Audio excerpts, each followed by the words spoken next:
Горького-1.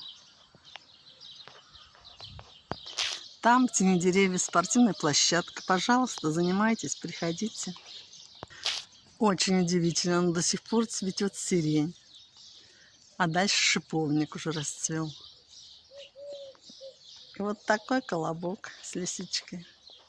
А на фоне этой клумбы баба-яга с метлой. И петушок кричит. Господи, как здесь красиво, мне очень нравится. Уютно, очень уютно. И какое-то спокойствие сразу наступает. Можно идти дальше и говорить многое. Там детская площадка, горки. Здесь горки. Мне очень понравился этот сквер. С удовольствием побывала здесь. Хотя приезжала по делам, но вот зашла и не могла не снять эту красоту.